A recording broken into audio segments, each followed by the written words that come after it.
Good evening, everyone. Good evening. So my name is Rich Brown. I'm happy to be the host for tonight, the MC for tonight.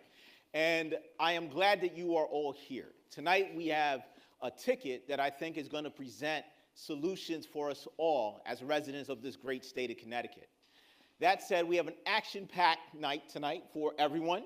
There's going to be some people for you to meet. You're going to hear some great perspectives. And so we're going to get started. Before we get started, though, I want to give the people from Infinity Hall a great thank you for this great venue. Give them a round of applause.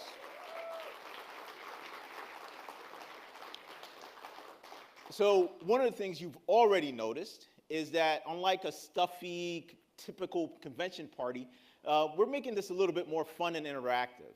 So there are going to be drinks that'll be on the house for the duration of the night. Please drink graciously, drink often. There's also going to be past appetizers. So again, eat till your belly is full. We're also streaming live on Facebook. So if you will, let your friends know this is happening live. They can check it out. They should be here. It's not too late for them to come down. They can come on down if they want to brave the elements outside. But if not, make sure they're following along on Facebook Live. And also want to thank the Sugar-Free Trio. Say that 3 times fast. They provided the live music earlier on tonight, and they will provide the music again at the end of the night. So give them a round of applause.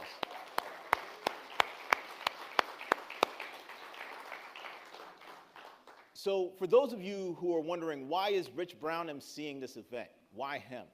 I'll tell you that I've known Oz probably for about 10 years, and I recently got a chance to know Monte, and I'm thrilled that these guys have decided to embark on this journey. I think they're going to be great representation of what it takes to lead this great state of ours.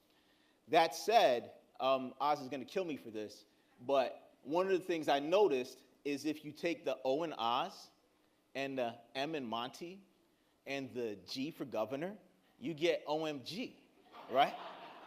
So I've been trying to do this thing in my head where I think we should hashtag OMG, and just to kind of see how it feels, I'm going to say OMG, and I want you to say it with me. Yeah, it's a little corny, but that's all right. We're going to have fun tonight. So let's go. OMG, OMG, OMG, OMG. All right, fantastic. You've got it. All right, so let's get this program started. We're going to be bringing to the stage Kathy Stewart and Drisana Hughes. Kathy is the Vice President for the National Development IndependentVoting.org, and Drisana is Associate Director of the Serve America Movement, SAM. Kathy will speak first and will be followed by Drisana. Ladies?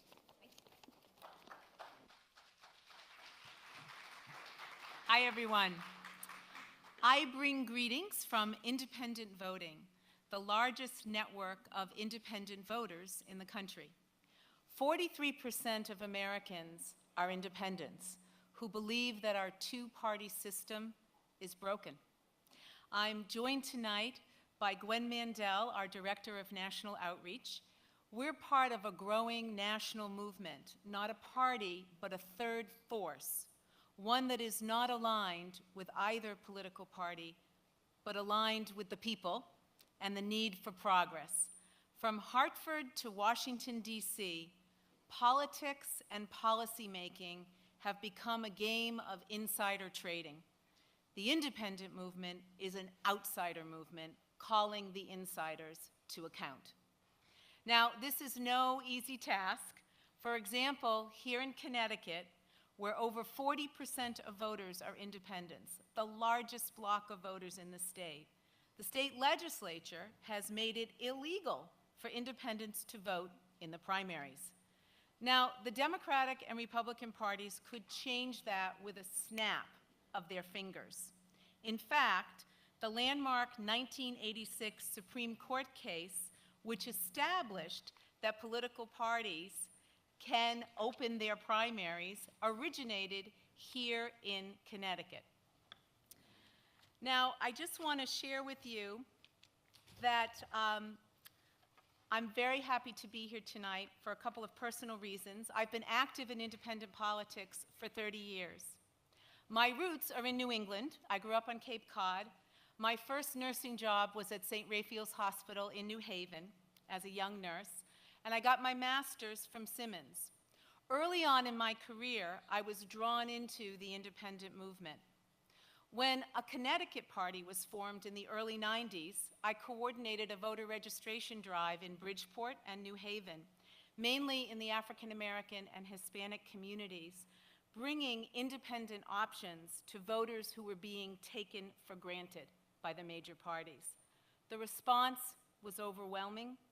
People from all walks of life wanted another choice, and they still do. So a couple of months ago, when Jackie Salett, our president, got a phone call from a colleague in New Jersey, Rebecca Feldman, who said to us very excitedly, "You've got to meet Oz Griebel and Monte Frank." We were like, great, okay.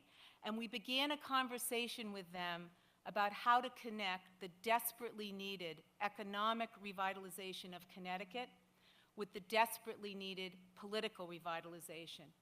We shared with them that there's a hunger for a new way of governing and a new kind of political process.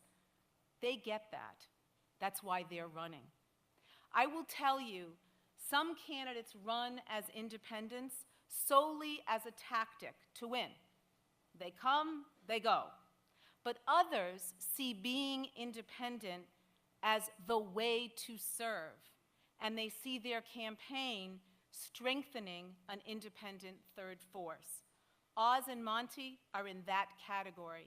Two men with distinguished careers in both the private and public sectors who are running to change what public life and governing have become, and to build an independent movement across this state. So on behalf of independent voting, I want to thank you so much for inviting us here tonight to be part of this truly historic Connecticut uprising.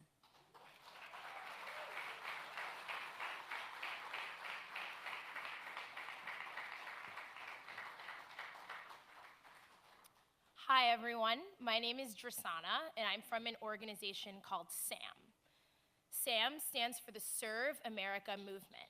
We were formed by Democrats, Republicans, and independents after the 2016 election for one simple reason. Our current two parties are not serving the American people. So, what do we think about that? We think that they're playing partisan games. They're really focused on who's gonna stay in power longest, who has more points than the other, and as a result, the American people get left behind. So what do we want to do about this?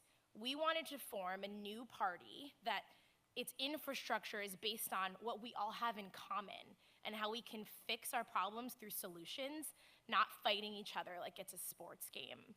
And so the way that we wanted to do this is focus on the new majority that exists in the United States now. As Kathy mentioned, 43% of people now no longer identify as Democrats or Republicans. And as these elections continue, more and more people feel left behind. So where does Connecticut fit into this? We think Connecticut is an awesome example of a microcosm of what's happening all over the country. A Democratic Party and a Republican Party that are really ignoring the people and the issues at hand just to make sure they stay in power. The only way to answer this is to support a new generation of leaders and a different type of leader that isn't beholden to a party, so they can instead work on the actual issues.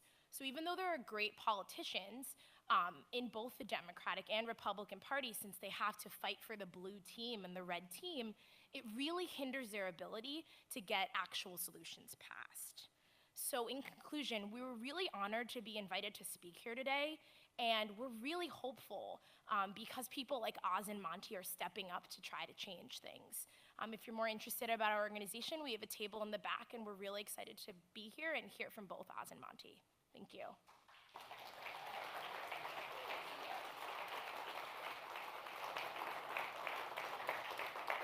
So before Kathy and Drisana leave the stage, I have a question for each of them. And Kathy, I'm going to start with you.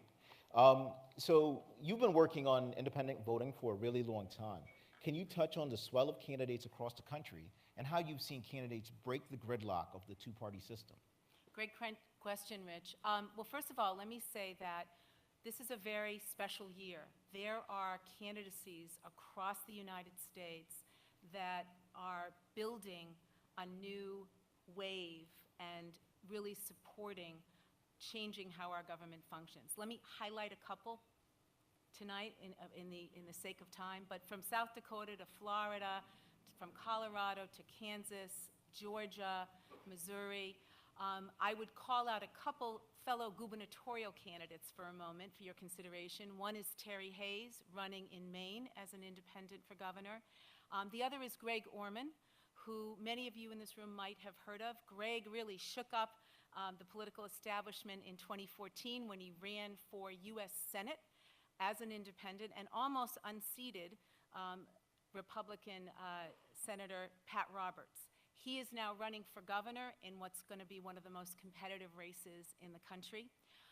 Maybe to highlight for a moment, when I think about this and I think about breaking through the partisan gridlock that the two parties have on our election system, a good example in recent history is just a few cities away from us in New York City with Mayor Michael Bloomberg.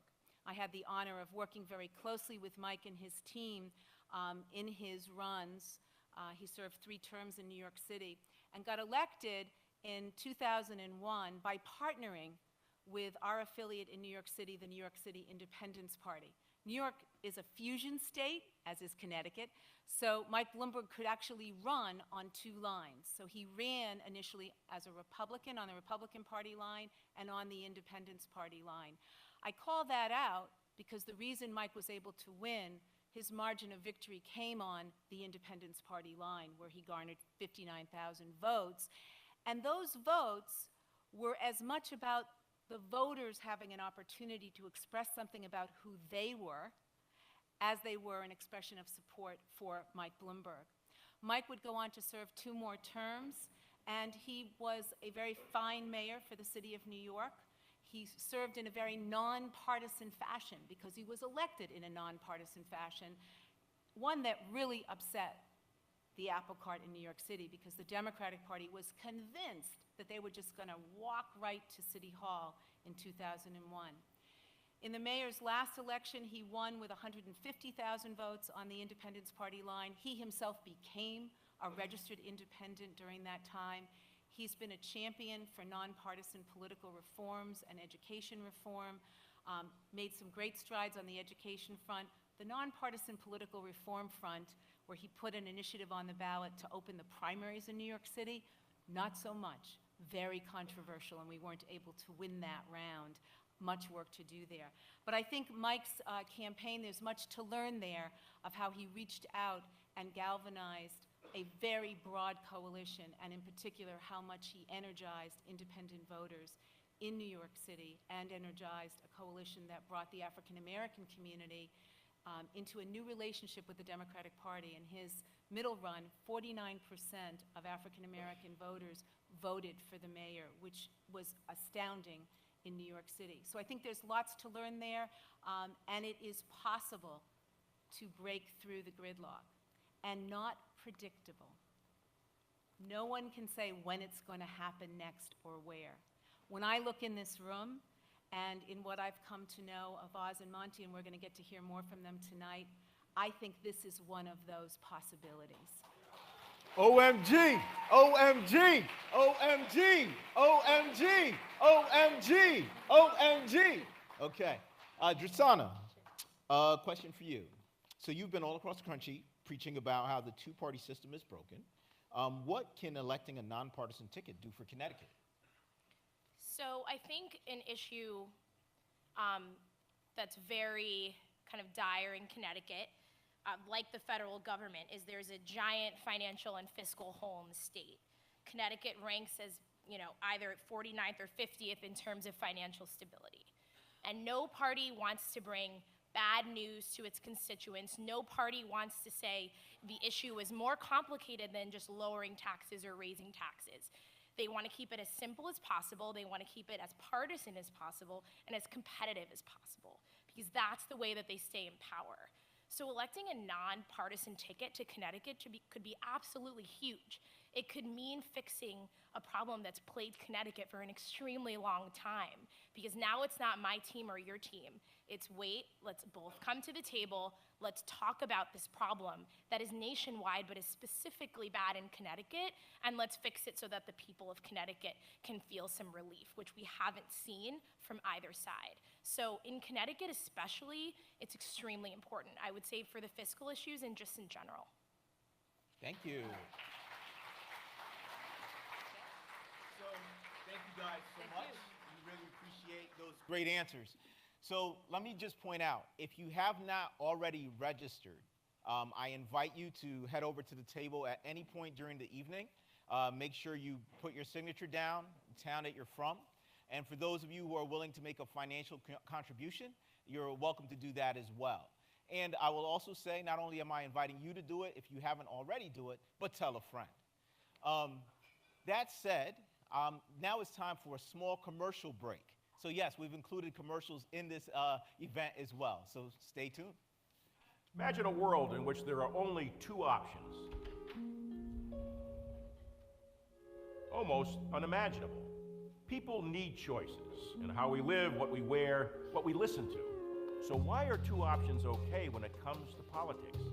The truth is, it's not. Each of our lives are too unique to be defined in a binary sense. That is why we started this campaign, to provide independent-minded people one more option.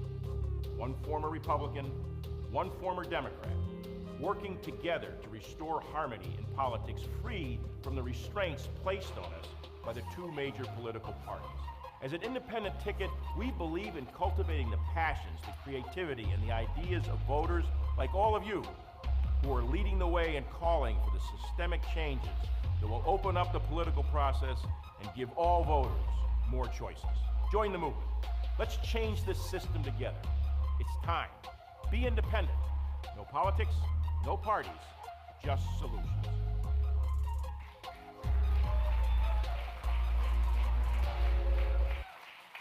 Independent means creativity, compassion, resilience, Drive. freedom. What does independent mean to you?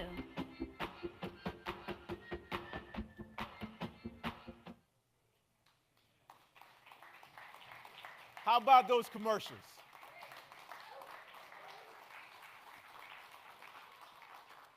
So I started off earlier in the evening by saying I've recently gotten a chance to know Monte. I met Monte, I want to say in January or February of this year, was really impressed with him. But what we thought we'd do tonight is bring out a couple of people who know Monte really well. These folks will give you a look into who he is and why he'd make a great lieutenant governor. So first, I'd like to bring up or introduce a couple of folks. The first one is the president of the Connecticut Bar Association, Karen DiMiola. Karen?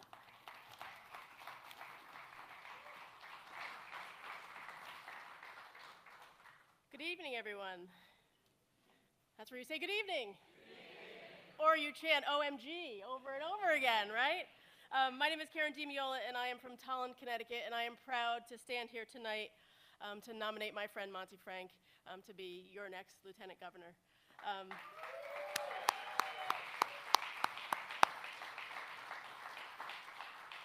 I met Monte 4 years ago, and I looked at him and I said, wow, what am I going to have in common with this guy?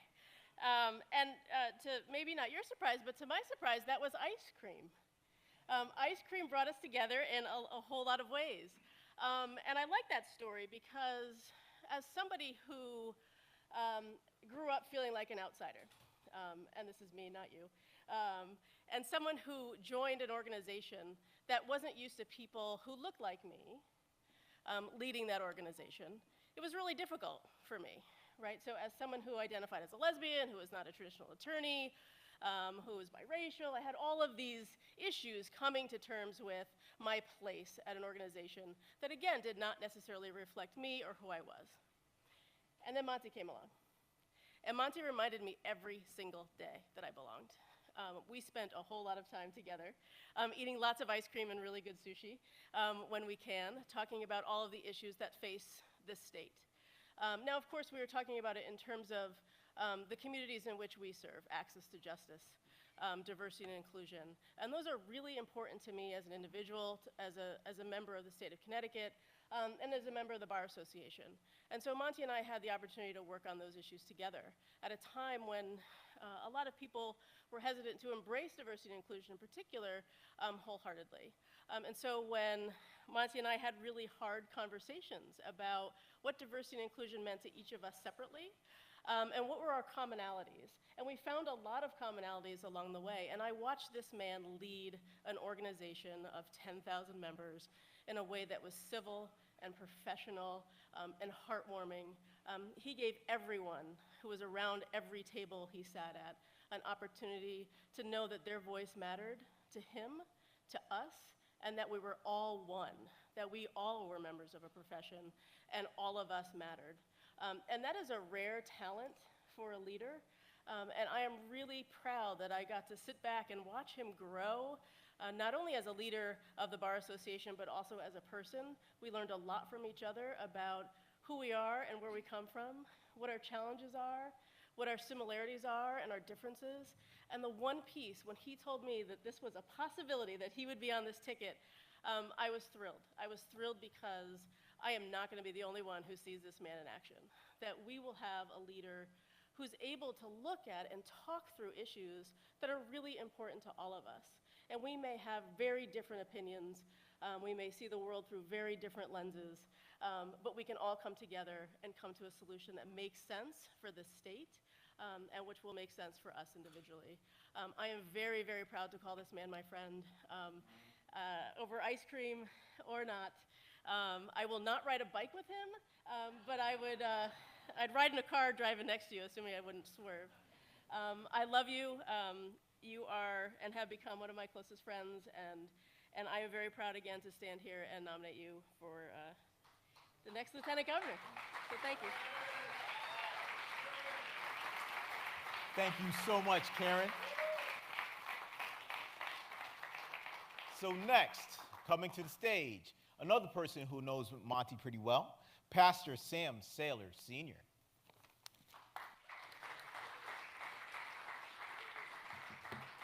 Good evening. I was a little concerned when you were so enthusiastically saying, "Oh my God, oh my God." If you're calling on the God that I know, he has been known to answer such a cry. And you need to have, be ready to ask or to give him what you're crying for. Hopefully it's for a better state, with a better state of mind. And that's what I'm here today, and honored today to be here today to speak a little on someone who has become my friend so rapidly and earnestly.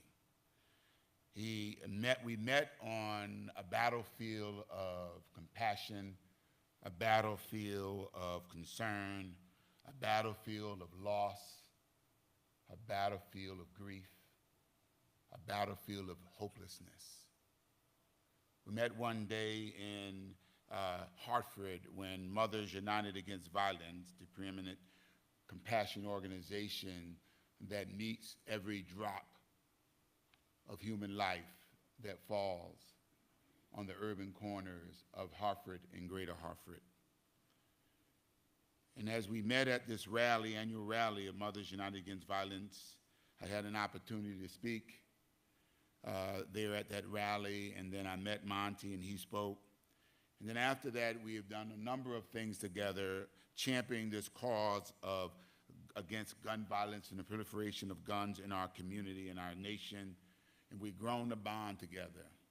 Monte has shown me an earnest side of him, a really sincere side of him, because when I lost my son in 2012 and didn't think many people outside of my community could understand the pain and the suffering that goes with it, Monte had to be exposed to his own version of grief and horror. And with those pains and those brokenness brought us together to build a resolve to build this nation and to build a relationship that fights for a better nation. I got an opportunity to be an acute student of this individual who sincerely and humbly always was there to support us, always with a kind word, always with a kind thought, always with a kind gesture. I'm reminded of a great person who been going around for a few years now, suggesting that America needs to regain a certain portion of its greatness or greatness. This iconic thrust of his verbiage suggests that it is a thing and not a who. And one of the things that I'm enthusiastic about is that I know that Monte is concerned about the who in our state. I pastor a church in Springfield, Mass. I live in Hartford, Connecticut, but I pastor a church in Springfield, Mass. where, Dr. Seuss has been known to be a resident, and he wrote a book about Horton Hears a Who. And it's a story about an elephant who hears life in a speck of a dust. And against all odds and against all those jungle beasts who wanted to destroy his sense of valiancy and sense of fight for the small people, sometimes the people you can't see, but you can hear the pain. You should have been able to hear the pain over the past few years of the people who are looking for jobs, the who's that wanted to work. You should have heard the concern of the business people who wanted to build their business in a state that was vibrant and healthy for business growth. You should have heard the cry of mothers who wanted quality education for their children, who wanted to be able to have a piece of the American dream, a piece of the American promise. This great gentleman who pushes this theory of a great America fails to imbue a sense of inclusion and connectiveness for everybody. But I believe that my friend Monte has the ability to hear the who in our state. There are people out there that are struggling to get by, that who need a voice on Capitol Hill. There are people out there, mothers out there trying to make a way out of no way, single mothers, poor mothers, trying to find a way to sustain in the state, to raise their children. There are children out there in orphanages that need a home. And I believe that Monte will hear the who that's calling on him.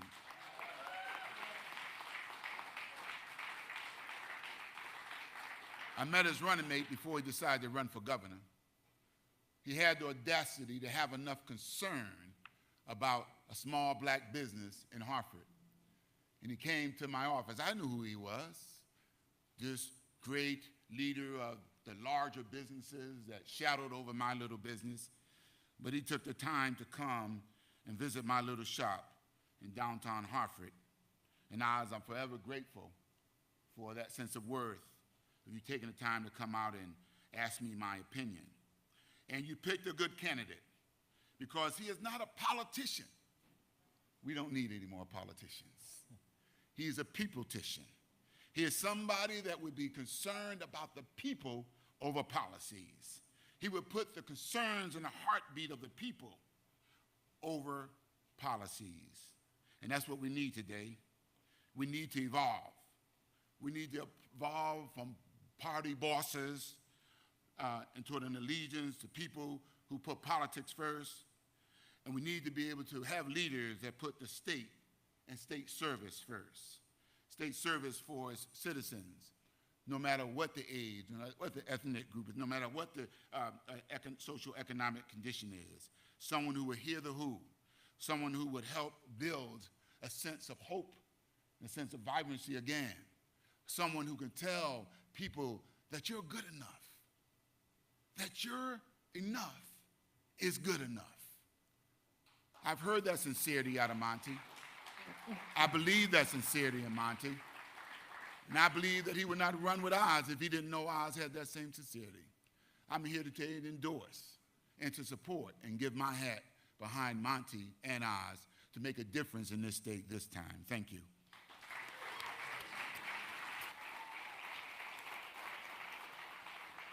Thank you so much, Pastor Sam. So before I ask Monte to come up, one of the things that, for those of you who don't know Monte, Monte leads a team called, or it's part of a team called Team 26. And they have just actually recently completed a trip down to DC. And so we have a very inspirational an informative video that I'd like you to watch to learn a little bit about what they do and the greatness that's in this man. As you contemplate the horrific event that happened in this town, and that happens in every town in America, and happens on every corner every day in urban America, as you think about the horror that comes into the lives of surviving mothers and fathers and family members and friends and neighbors, I want you to think of the number 26, and as you pedal along your way, know something. Give this phrase that, yes, enough is enough, but your enoughness is good enough. It is good enough to change the direction of this country toward gun violence, away from gun violence, toward a more sane and reasonable opportunity to live. Dr. Martin Luther King said, our lives begin to end the day we become silent on things that matter. Reducing gun violence matters. We will not be silent. We will ride on.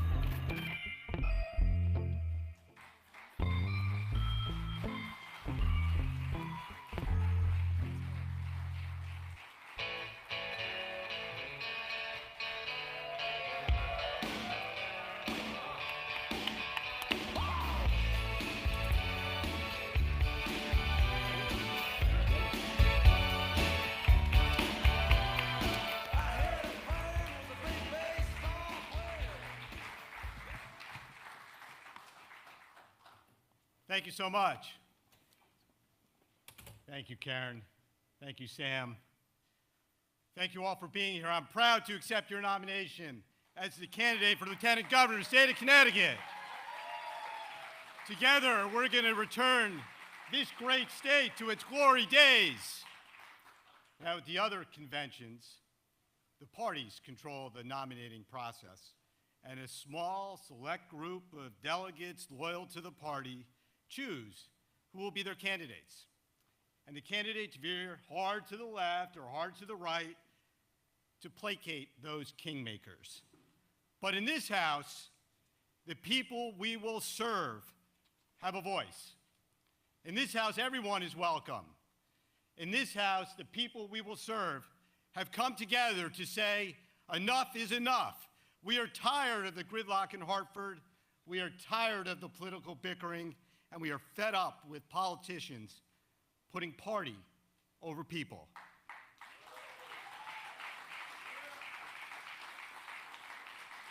In this House, we speak truth to power. In this House, facts matter. In this House, political parties do not dictate policy, and special interests cannot buy influence. In this House, we want your opinions, your values, your intelligence, your diversity, your work ethic, your skills, and your dreams. Because this House is your house. Your hopes and dreams are our hopes and dreams. Together, we can rise up and create a new paradigm for government, one that brings people together to solve our serious problems. Together, we're building a new political movement that values people over parties.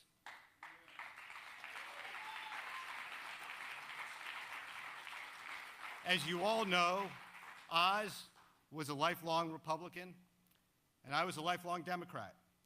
We have united to rebuild this great state. We have come together to serve you and to serve America. No parties, no politics, just solutions. Let's hear you all say that. No parties, no politics, just solutions. No parties, no politics, just solutions.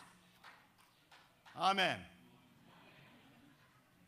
Growing up, my dad always used to say, if you're in a hole, stop digging. There's no question that Connecticut is in a hole, yet our two parties are offering the same old that will only put us deeper and deeper into the hole. We have had no net job growth in this state since 1987, yet the structural changes so desperately needed are always put off for another day. How many times can the two parties hit the snooze button? They've kicked that can so far down the road so many times, I'm amazed there's still a can left to kick.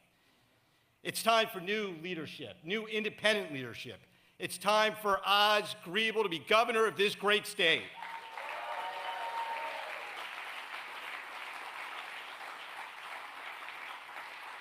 Many of you have known Oz a lot longer than I have. I've recently spent a lot of time with Oz, running all over the state, talking to voters, not delegates. He's a person of integrity and wicked smart.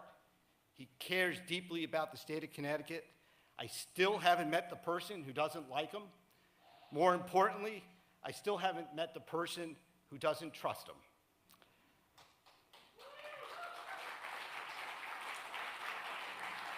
For those of you who don't know me, let me take a few minutes to tell you a little bit about myself and what makes me tick. I am the son and grandson of Holocaust survivors. My grandparents met on a train fleeing Poland after the Nazis invaded. They fell in love, got married, and my grandfather left to fight in the Polish resistance. He later joined the British Army and fought in northern Africa, eventually landing in the biblical land of Palestine. When my grandfather went off to fight, he left behind my grandmother, who was pregnant with my mother. My grandmother couldn't afford to take care of my mom and put her in an orphanage. All my mom remembers as a woman would appear every Sunday with a little piece of chocolate. That, of course, was my grandmother. After the war, my grandfather made it back to Russia, somehow found my grandmother and mother, and they were reunited. They were refugees and eventually found their way into Palestine. My grandfather then fought in the War of Independence, which created the State of Israel exactly 70 years ago. He also fought in the 1956 Suez War. When my mother was 17, my grandmother discovered that 2 of her brothers had miraculously survived and were living in Buffalo. So they came to America to build a new life. You may now understand why building bridges instead of putting up walls is so important to me.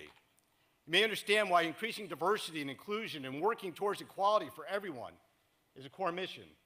You may understand why I've worked so hard to reduce gun violence. You may understand why I've given my time to improve the lives of veterans. And you can certainly understand why the rule of law, access to justice, and the independence of the judiciary is so critical. My grandfather was undoubtedly the toughest person I ever met, yet he had a heart of gold. Despite having witnessed the absolute worst of mankind, he never lost his faith. When he found out that I was going to law school, he could not have been prouder. He told me, always be a mensch, and I've tried my best to do so. I suspect that becoming a lawyer meant so much to my grandfather because he saw with his own eyes what happens when the rule of law is obliterated, when institutions are subverted, and when politics of hatred are elevated to the highest levels of power. I wish he had been alive to see me become president of the Connecticut Bar Association and president of the New England Bar Association. I wish he had been alive to see me become a delegate from Connecticut to the American Bar Association House of Delegates and be the lead proponent of a resolution to provide due process and other protections for refugees. Protections that were denied to so many Jewish refugees, causing them to return to Europe only to be killed in the camps. When I think about who I am and what I do, there's no question it's because I inherited my grandfather's fighting spirit and his heart. During my career as a lawyer, I have represented pro bono and 9/11 family, I've represented veterans. I defended the town of Newtown against vicious attacks by those who claim the Sandy Hook massacre never happened. I've represented towns fighting power companies and a class of working folks who scraped every last dime to buy their homes, only to discover later on that they had been built on top of toxic waste dumps. As a business litigator, I understand the issues faced by small and large businesses. As a municipal lawyer, I know how municipalities work and the challenges they face under the current budgeting process. As president of the Connecticut Bar Association, I put the power of my office behind efforts to make our laws more welcoming to the business community. And during my tenure, we passed a new LLC Act. I formed a task force to fight the opioid addiction. I'm still active in that task force. I pushed through a military spouse licensing rule within the judicial branch and worked to pass a bill in the General Assembly to provide assistance to veteran-owned small businesses. I was honored to be appointed and serve on the General Assembly's Civil Gideon Task Force. And I championed the Connecticut Bar's efforts to increase diversity and inclusion. I am now on the Executive Council of the National Conference of Bar Presidents and serve on its Diversity Committee. And while you may look at Oz and me and see two white men, please do not judge this book by its cover. Judge us by who we are and our actions. And please compare our efforts to advance diversity and inclusion against any of the other candidates. Read our pledge for diversity and inclusion, which was published in New Haven Register and is on our website. My work on gun violence has focused equally on urban gun violence and reducing implicit biases surrounding gun violence as it has on mass shootings in suburban America. Because of my national leadership role on gun violence, I was appointed to the American Bar Association Standing Committee on Gun Violence and have sat on numerous national panels. And while Connecticut acted following the shooting at Sandy Hook, there's still so much more we can do to reduce gun violence in this state and in this country without violating the Second Amendment and without impacting hunters or sportsmen. An independent approach to gun violence, like so many other issues, will bring people together in conversation instead of pushing people into corners. Under our leadership, we will pass laws to ban ghost guns and other measures that attempt an end run around the laws we have now that work. As independents, we can better push other states to join a coalition of states to enact a compact to stop the pipeline of illegal guns that are flowing into our cities. We will also fully support efforts like Project Longevity and fund mental health and make sure state agencies are not operating in silos, but are working together to provide services efficiently and effectively to not only reduce gun violence, but to combat the opioid crisis. Most importantly, Oz and I will work to create jobs, fix our neglected infrastructure, and restore private confidence in this state. I moved back to Connecticut in 1993 after attending high school here because I had a good job, and I recognized the high quality of life in Connecticut. I saw this state as a great place to work, live, and raise a family. As I talk with students across the state, only a fraction want to stay here, and most of those who have left the state for college are not coming back. It's time to return Connecticut to its glory days. To my Democratic friends who tell me that they vote Democratic because of social programs, I say if we continue down this economic path, many important programs won't survive. But if we can put in structural changes to create fiscal stability and begin to create good jobs to bring in revenue, our social programs will become more vibrant, serve more people, and in turn help our economy grow. To my Republican friends who think we're going to solve our fiscal problems by eliminating the income tax or breaking union contracts, I'm not buying that used car, and you shouldn't either.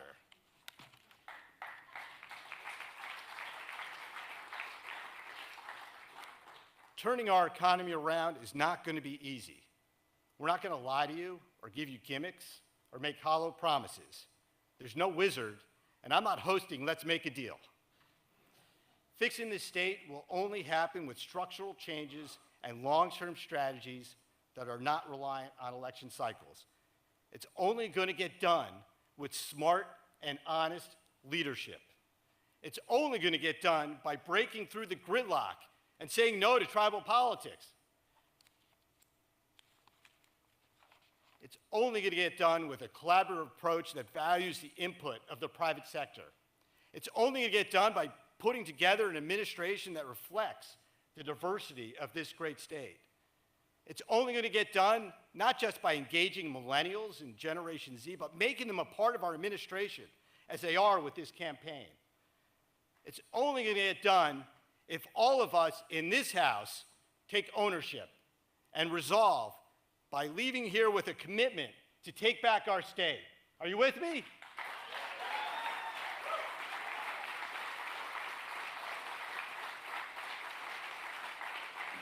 It's only going to get done by growing our no parties, no politics, just solutions movement. Are you with me?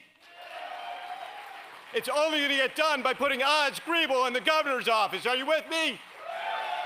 Let's stand up for Connecticut. Put your hands together for change. Put your hands together for a new way forward. Put your hands together to take back our great state and return it to its glory days. Put your hands together to elect Oz Griebel as the next governor of the state of Connecticut.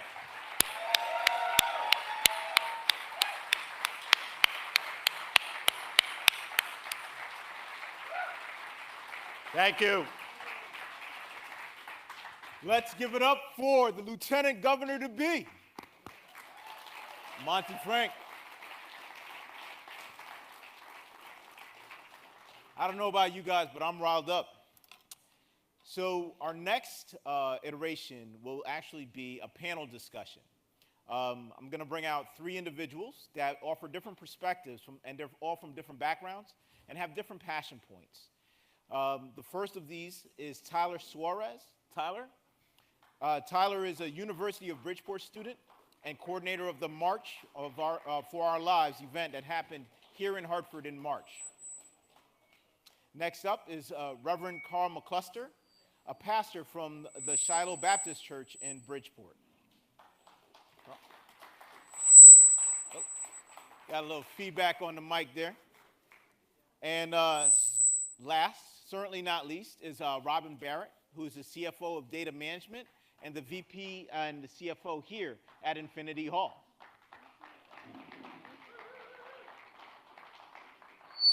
And Robin's not moving as quickly as she usually does because she just recently had foot surgery. So what I'm going to ask the panel to do is to introduce themselves. And once they've kind of introduced themselves and telling you who they are and why they're here, I'll ask a few questions of them. Panel? Like Rich said, my name is Tyler Suarez. I'm a University of Bridgeport student. I just finished up my first year, which is exciting. I was the organizer of the March for Our Lives in Hartford this past March. Which drew a big crowd. We got around 15,000 people to show up and call for change. The biggest reason why I fight for this, and it means so much to me, is my life changed when I was in 8th grade. Being an 8th grader, trying to figure out your life, going into high school, I lost my aunt. My aunt was Dawn Hochsprung, the principal of Sandy Hook Elementary School. So my life has been directly impacted, and my family has been, in ways torn apart, but also mended together by that tragedy in 2012.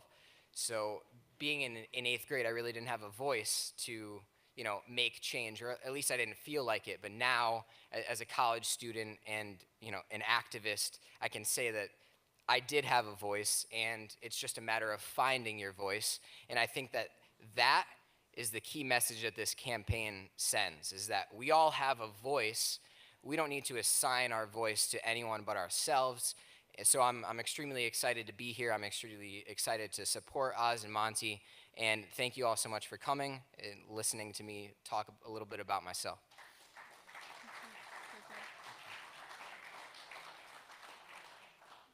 Hello, I'm Robin Barrett. I'm the Chief Financial Officer for a small manufacturing company, Data Management in Farmington, and also of Infinity Music Hall. So welcome to our venue. We're so glad to have you all here. It's especially gratifying to be hosting this convention for Oz because, as I'm about to tell you, he's been instrumental in the success of our business. First of all, I have known Oz for over 15 years, as he was a new leader with the Metro Hartford Alliance, and I was serving in an elected capacity for the town of Farmington with the town council. I was impressed so much back then by Oz's command of economic development and the necessary collaboration between businesses, towns, and the state. A few years ago, with our plans underway in Hartford for the opening of this venue, Oz became a valued advisor and resource to our team. He helped us in so many ways, generating investor capital, business connections, business strategy. He took the time to really understand our business, our problems, the challenges, and also to help us with the opportunities. At one point, he said to me, "Robin, what else can I do to help?" So he didn't come to us with a blueprint for success in Hartford, but he came to help us navigate. And he has such a wide skill set that we found that to be invaluable. This help was not only theoretical, but also Oz provided action to us. He was a problem solver. Our Hartford venue, this wonderful business, would not be what it is today without having had Oz's wonderful leadership. At our groundbreaking several years ago, as Dan Hanks, the owner, was thanking a number of people who had helped us, he finished his comments by saying, "Special thanks go to Oz Griebel, who is one of the finest men we've ever met." And it's so true. He saw our business as a catalyst for economic development in the entertainment district in Hartford and in the state. We also have a manufacturing company in Farmington. Several months ago, I invited Oz to come and take a tour through our business. He's always had a strong passion for manufacturing. So the CEO, the president, and I gave a 1-hour tour, but instead of it being a tour, it ended up with the three of us having a page of recommendations, suggestions, opportunities for additional growth of our business. I think it's just fundamental to his character and what he brings to the state. Also fundamental to Oz's character is his support of women in leadership roles. This is particularly important to me, and I've experienced it firsthand, and I've observed it over a decade watching Oz and his interactions. I think it's part of his success. He surrounds himself with really smart, talented, hardworking women. It's really important to me.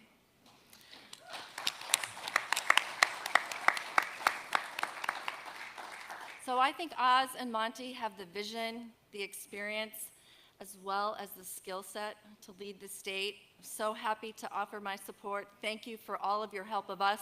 Happy to help you.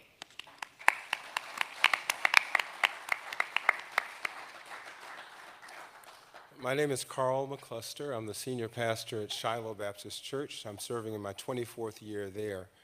And one of the challenges that I find in living in Derby and working in Bridgeport every day is it's like two different worlds. And they're different worlds not because the resources aren't there. They're different worlds because the politicians aren't willing to use the resources to grow our state the way that it should be grown. Everywhere else you go, the municipalities are the crowning jewel of the states, not to the detriment of the rural and suburban areas, but as a partner in that process. And there's been a lack of partnership in this process in Connecticut. When I went to school, undergraduate school in Colorado, then I had a chance to see and experience a certain way of relationship between politics and the community. Colorado Springs was a completely Republican town. So if you wanted to make a difference in Colorado, you had to join those 85% of Republicans. When I came to go to graduate school in New Haven, and I saw that New Haven was a Democratic town. And if you wanted to make a difference in New Haven, with all due respect to my Republican friends from there, you might as well get on board. And that's what it is in Bridgeport, and that's what it is becoming in different parts of the state. There's this polarization that is unbelievable. And as long as we accept it. So I was a Republican in Colorado. I was a Democrat when I came to New Haven. You can call it what you want, but it's how you function within the environment that you find yourself in. Well, 20 years ago, I decided no more, and I became an independent. And I've been waiting for the day. I've been waiting for the day when people would wake up and realize that when the firefighter comes to your house and your house is burning, you're on the second floor, and the crane comes up to your window, you open the window, you don't say, are you Republican? Are you Democrat? Are you white? Are you black? Are you Jewish? Are you a Christian? Are you Muslim? You just say, thank you for coming to get me out of this house.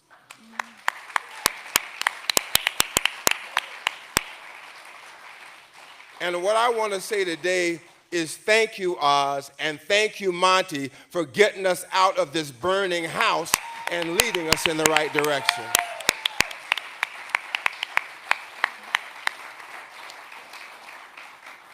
I concur.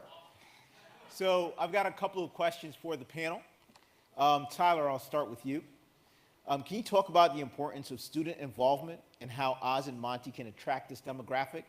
And also not only on gun violence prevention, but just on other issues as well. How do they connect with your generation? Right, so speaking to gun violence first, as I said, I know firsthand, and I've been directly involved in it, and I know that you get cornered. There's two corners that we go in. When you discuss it with anyone, your first thought is, are you a Republican or a Democrat? You may not say it, but that's what you're thinking. We all do it. So you put yourself into these corners, and you just go along with what everyone else is saying.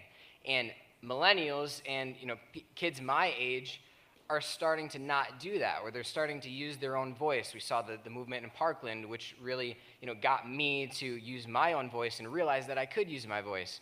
And so you're seeing this grow in young people that they're finally realizing what's been going on in America and obviously in Connecticut, and they want to step away from that. So seeing a campaign that is being run as independent, kids like me won't care about if it says a D or an R. It's literally a letter.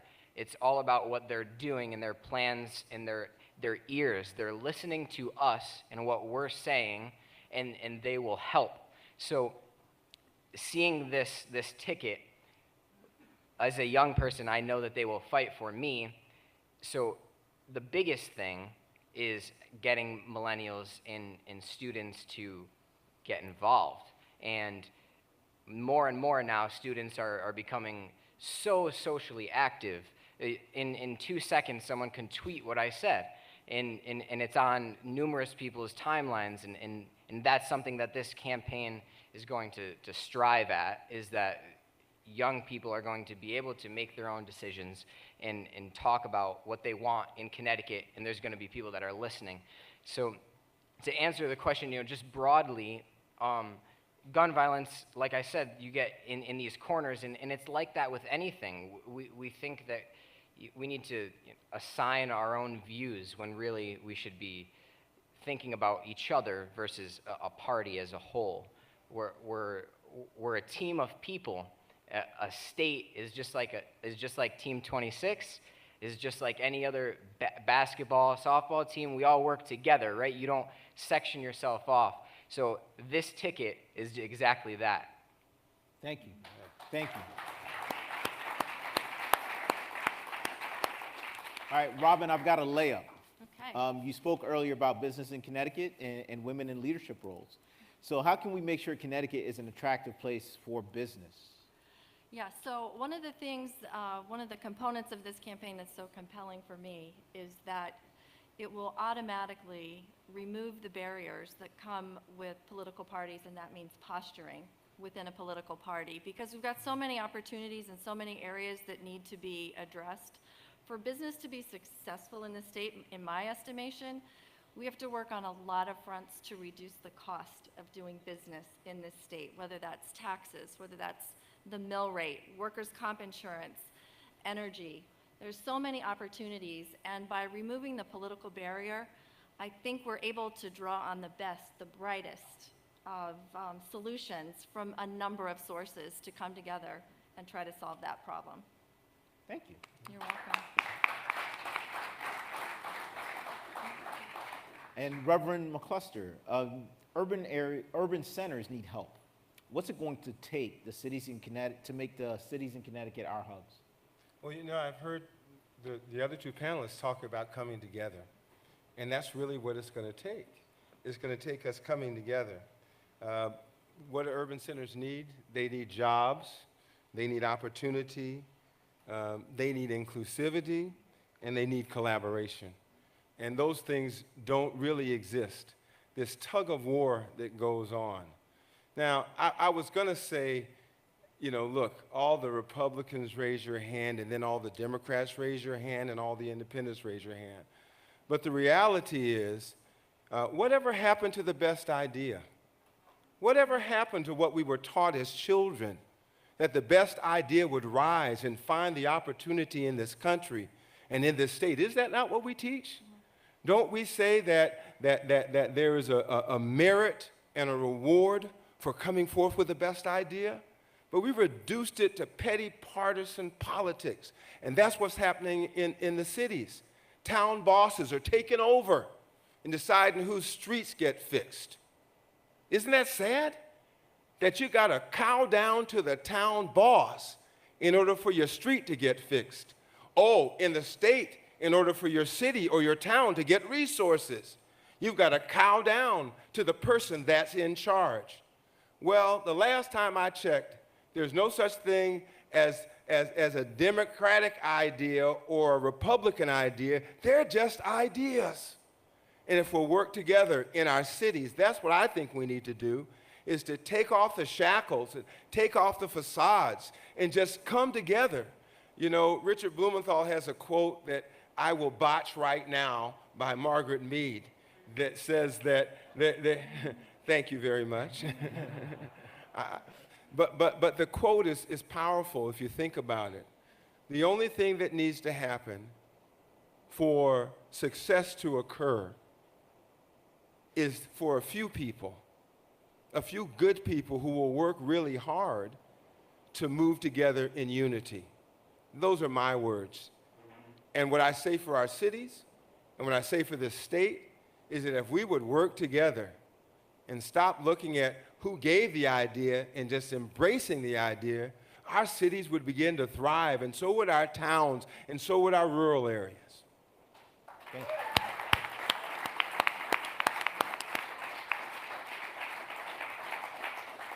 So I'd like to take this opportunity to thank our panelists for coming out tonight. Thank you guys so much. I'm now gonna, before I bring up the star of the show, the person who we hope will become our next governor, I'd like to actually say a few personal words about Oz. So I met Oz about 10 years ago, and at the time that I met Oz, he was the president and CEO of the Metro Hartford Alliance. And what was interesting, at the time I worked for an organization that was a nonprofit organization called the Urban League. And what was interesting about my experience in meeting Oz is I thought of him as a person who only worked with large businesses. And I had this impression because when I looked at the Metro Hartford Alliance, a lot of the businesses that were invested in the Metro Hartford Alliance were the largest businesses in and around the Hartford area. I remember, and Oz probably doesn't remember this, but I remember being the interim CEO of the Urban League, sitting down with Oz, and we had a discussion about unemployment in the city and what could businesses do to move the needle there. And I was really impressed that someone who, from my perception, who wasn't concerned with that, the amount of knowledge he had, the passion he had, and the commitment he made to see what he could do to help us move the needle as an organization. After a few years, I moved on from the Urban League and I started my own business. I was a small entrepreneur. I had a small business. Bumped into Oz at a breakfast, and he said, you know, you should really take a look at joining the Alliance. And so I did. And I became, as a small business, a member of the Alliance. And what I appreciated there was Oz's commitment to fighting for all businesses, creating an environment where all businesses could thrive, whether large, small, or medium. Several years later, I ended up working at the Alliance, and I ended up working with Oz. And I remember the first morning, I wanted to make a great impression. So I showed up. I think it was my first or second day on the job. I showed up at 7 o'clock because they started at 8, and I wanted to show that I was eager. I got in, and Oz greeted me, and I was a little perplexed because, you know, I'm early. It's 7 o'clock. No one should be here. And he was there, showed me where my office was. I plug in, I sit down, and he had told me like how to log in or what have you. So I have my notes, and I'm logging in, and I see emails going out from this guy at 5 o'clock in the morning. And I'm like, who the heck works at 5 o'clock in the morning? So then I listened to the voicemail, and he had sent out messages to the whole team, again, at like 5:30 in the morning.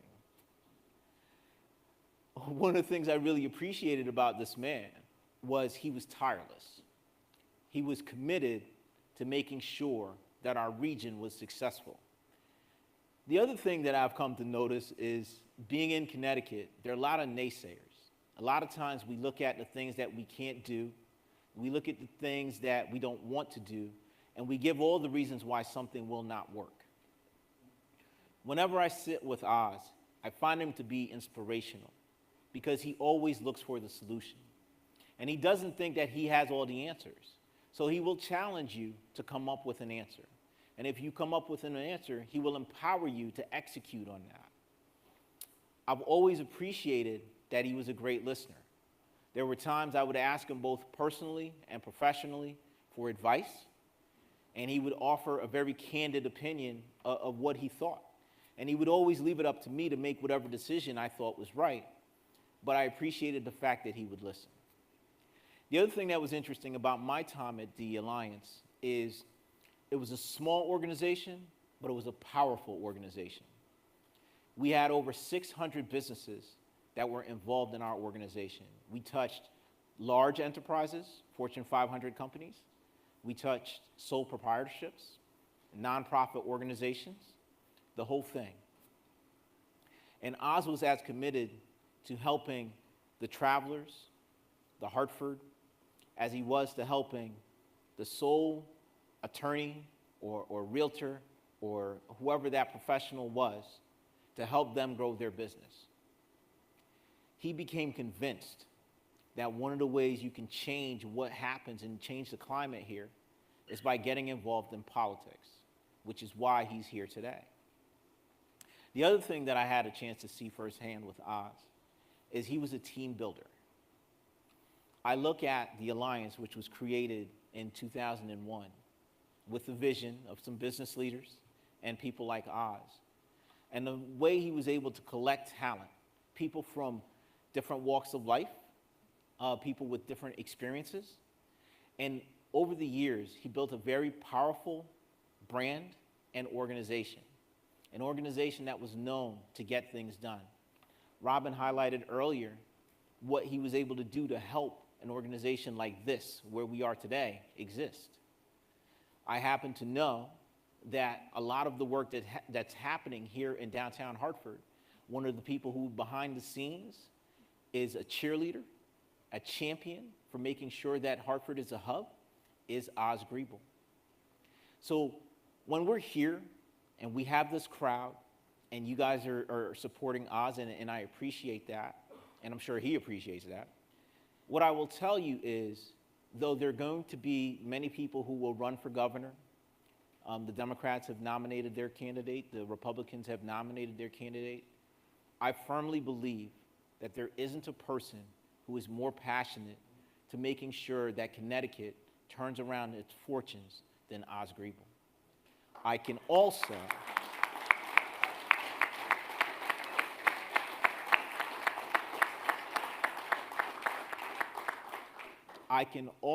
assure you that no one will work harder, no one will give more effort, and no one will be a bigger cheerleader to make sure that the state of Connecticut is successful. What we're talking about, and what I think we all want, is someone who will fight the good fight even when we're tired. In a leader like Oz, you have someone who will never stop fighting to make sure that Connecticut is the best state that it can be. And that said, I am actually going to bring up our next candidate for governor, Mr. Next governor, exactly right. That's exactly right. Mr. Oz Griebel. I'm Oz Griebel, running as an independent for governor of Connecticut. Join our movement. Invest in a ticket dedicated to a dynamic Connecticut for all. Oh, thank you. Thank you. Thank you very much. You too, man. Oh, stop it. Good job. Good job.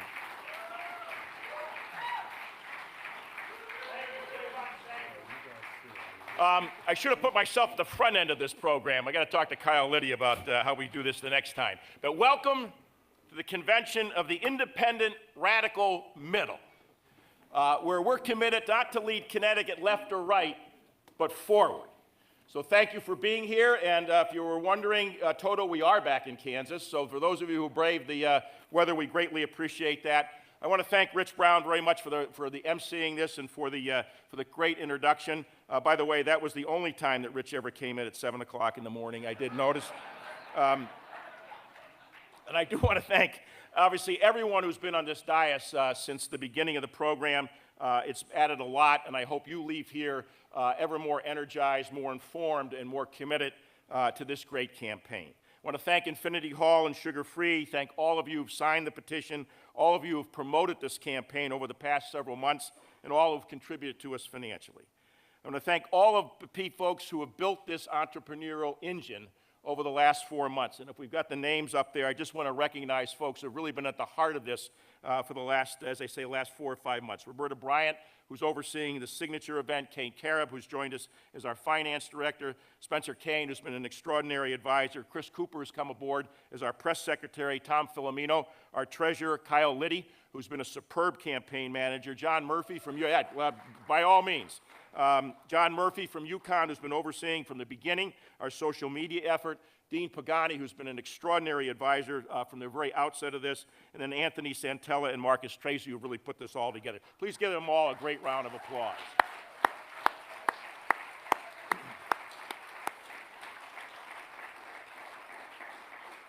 They are an extraordinary group, and we also are appreciative of so many of you who volunteered your hours to collect signatures and just to be supportive of what we're doing. So thanks again to all of you who are here, all of you who are watching on Facebook, and to everyone who's joined this team and brought your energy, your enthusiasm, and your ideas to this independent radical middle. Keep the ideas and the thoughts coming. I want to take, obviously, a minute and thank Monte Frank and his wife, Leah, and their 2 daughters, Becca and Sarah, for joining this effort. Absolutely.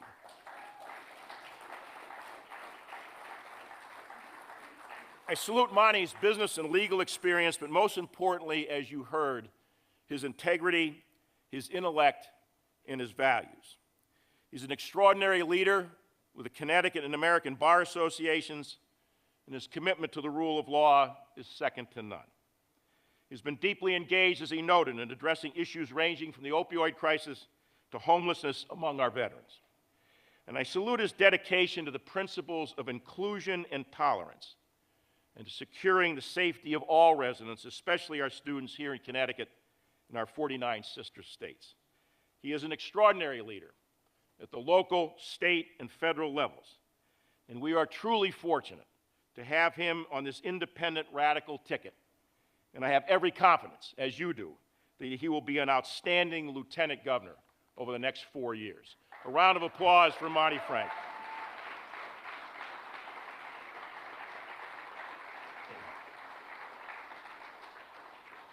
I want to take a moment and hail the emerging leadership of our younger voters, people like Tyler, who are promoting Connecticut's assets and addressing our challenging economic and social justice issues, and thereby ensuring a dynamic Connecticut for themselves and for generations to come.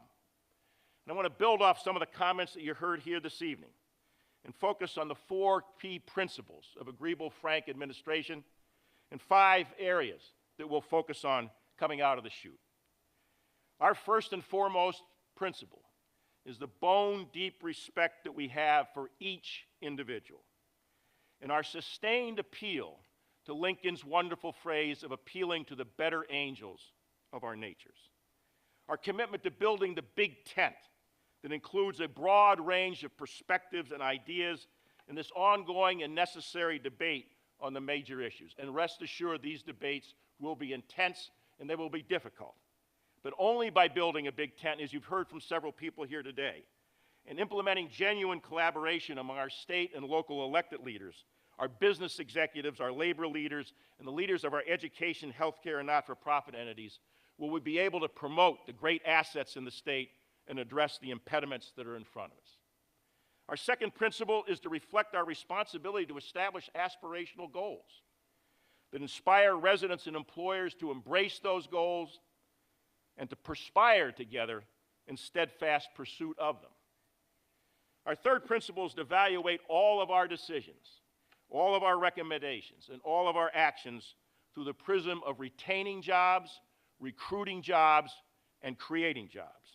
Because only through dynamic and sustainable job growth will we provide genuine opportunity for all people and increase the number of people paying taxes that will allow us to invest intelligently in education and infrastructure and to fund those entities that support the most vulnerable among us. And our fourth principle is based on the confidence that the voters, you, will evaluate the quality of our leadership and our administration first and foremost on results. But recognizing the challenges we have, you will also evaluate us on the intensity of our effort and the honesty of our purpose. As we develop our administration and our initial budget in the months ahead, we will focus on those actions that grow the employment pie for all residents over the long term.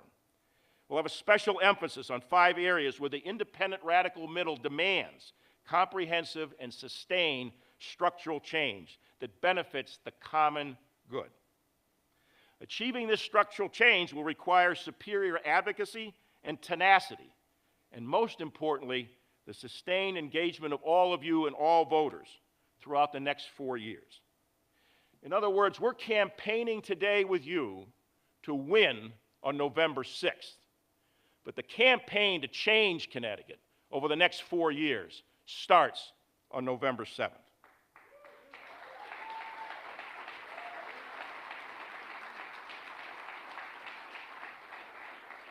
As we've gone around over these last several months, several times we get asked by people to put meat on the bone. So I'm going to take a couple of minutes and focus on 5 areas that we think summarize the themes of this campaign, and more importantly, will be key areas of focus for this administration. And the first of those is reigniting private sector confidence. Attitude matters. If you believe we're headed in the right direction, then you can tolerate some changes that will be needed to be made. So let's have an aspirational goal of 200,000 more jobs or more in this state by 2029. We'll review and revise our tax policies that eliminate the out-migration of some of our most talented individuals and residents and our employers. And we'll promote our proximity to Boston and New York as primary economic assets and compete effectively with businesses in those cities based on our commercial and residential real estate costs. Most importantly, Monte and I will serve as this state's chief marketing officer, focused on the adage that your next best customer is your current customer. And that's why we'll continue to meet regularly with employers of all sizes throughout the state to first and foremost promote the assets that are here. Remind all of us that the glass is half full. This is a great state. We have impediments, but if we don't believe in what we have, certainly the Wall Street Journal is not going to do it for us, certainly Governor Raimondo is not going to do it for us, and certainly Governor Baker's not going to do it for us. In talking with those, thank you. We want to, in those conversations, express our appreciation to those folks for those jobs, for the capital investment, and for their civic engagement. They are the heart of this state. We want to listen to their complaints and ideas and see if there's the proverbial low-hanging fruit that we can help them or a sector immediately. We need to engage them in the political process. The voice of employers is critical to change the kind of change that we're advocating. And we need to recruit their current jobs so that they stay here and that they recruit the next ones that they add, that's not in New Hampshire or South Carolina. We need to break down the silos between the public and private sectors And we'll do that by having regular office hours in various parts of the state, using meetings with individual entities, with chambers of commerce, and other organizations to make sure that the state knows that Hartford cares about them. A second area will be in the focus on transportation and infrastructure, something we've talked about ad nauseum at the Alliance. We will clearly advocate for the passage of the constitutional lockbox that's on the ballot on November 6th, because only by putting that lockbox in place will we advocate for increases in any kind of transportation funding. We'll reestablish the Transportation Strategy Board that I had the good fortune to chair back last decade to ensure the engagement of the private sector in establishing transportation and infrastructure priorities and identifying the sources to fund us. Only by having the private sector engaged in such a critical strategy are we going to get the kind of support that we need for a robust, modern transportation system. And we'll do some interesting things. Maybe we'll put an electronic toll in the high-occupancy vehicle lanes on I-84 to test it, see how it works, instead of just bitching about it one way or the other.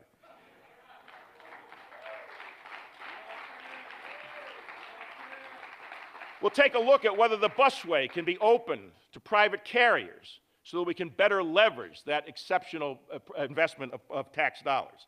And we'll work with the Connecticut Airport Authority to reduce the cost structure at Bradley International Airport so that we can compete more effectively for nonstop service to the West Coast and to other European cities. The third area is we have to have a serious conversation about regional delivery of municipal services. As great as the 169 towns are for many, many reasons, the ability to deliver services in a cohesive, cost-effective basis has to be looked at, and I believe the Council of Governments is an under-leveraged resource that we will go after. You cannot ignore the cuts to municipal aid that's occurred in the last several budgets and are likely to occur when we're looking at a $2.5 billion deficit in these next biennium. We have to think outside the proverbial box. We have to be willing to challenge ourselves with different ways to look at things. And as I said earlier, we have to bring people into the big tent to make sure we're getting the best ideas and the commitment to implementing those. Carl mentioned urban revitalization. That clearly is a fourth area of focus. We need to promote our easy access to Boston and New York, two of the most important cities in the world. But at the same time, promote the fact that if you live in Connecticut, you live with less congestion and less cost, notwithstanding some of the challenges that we have. We've got to promote Stamford and New Haven as two premier small cities, and cities that have taken advantage of their location in the case of Stamford or New York, and what Yale has done in New Haven. There are opportunities and lessons to be learned in those two cities for all. We have to look at closing the performance gap between students in our urban schools and the rural areas. And there are a number of interesting initiatives that are going on in the state, including some of the charter schools that in places like Bridgeport and elsewhere that we need to take full advantage of. There are ideas occurring outside the normal realm that we need to take advantage of and leverage across the board. And in the case of Hartford, we need to look very seriously and work closely with all the commercial property owners in the city, the residential property owners, our hospitals and higher eds, to have meaningful, comprehensive, and sustainable reform and not simply shift the burden of bonds over to the state taxpayer. It is about moving the deck chairs around on the Titanic.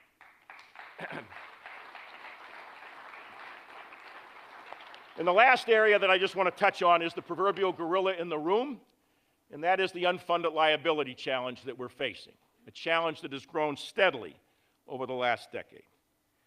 A couple of thoughts. We need to give confidence to the pensioners who are collecting pension checks today that they'll be collecting them after 2027 or after 2037.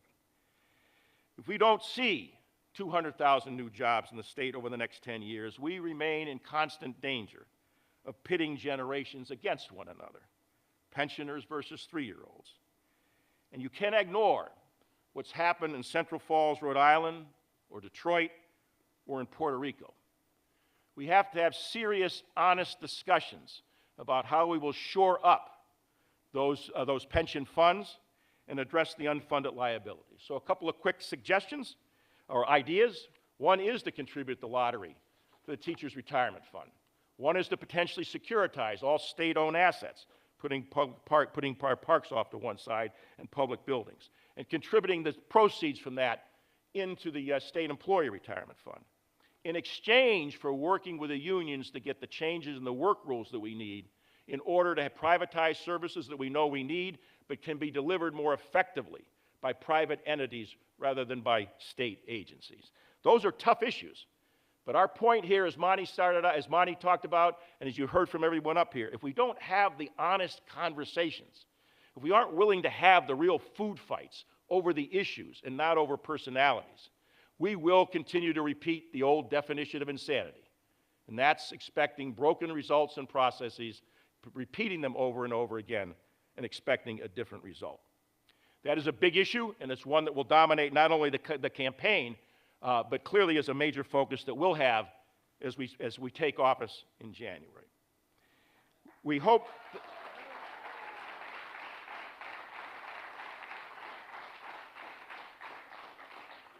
A couple of things as I wrap up. I hope this convention, and again, thanks to so many people who worked on it, has provided you with some superb networking, some fun, and some meaningful information so that you leave here ever more enthusiastic about driving the Griebel-Frank ticket to victory on November 6th and to success for the common good over the next 4 years. In wrapping this up and returning you to food, beverages, and sugar-free, I want to reiterate your assistance, the need for your assistance in 5 key areas. And I will borrow the line from Kennedy: ask not what Griebel-Frank can do for you, but what you can do for Griebel-Frank. And there are 5 key areas that we need, and I think we have them up on the screen. First and foremost, the petition. If you've not signed it, we would welcome your signature. We're making steady progress. We've collected somewhere in the vicinity of 9,000 signatures. We're in the process of turning those in. Thank you all for the people who've worked on that. Our hope is that we will have this wrapped up and be on the ballot, certified on the ballot by the end of the month, and we know that's going to elevate our visibility and our credibility across the board. We continue to ask you to serve as our enthusiastic ambassadors by promoting our website and our social media tags to your family, your friends, your colleagues, your enemies for that matter, and our networks, and encouraging them to join you in this effort, regardless of where they reside. Because what you heard at the beginning from independent voting and SAM, there is a movement going on in the country. And we want people around the country to know that we are part of that movement. We want to encourage you to encourage those same people to host us at their homes, their places of work and worship, and their civic organizations. My mantra, quite simply, is I'll go anywhere, anytime, any place to see 2 people, 20 people, or 200 people.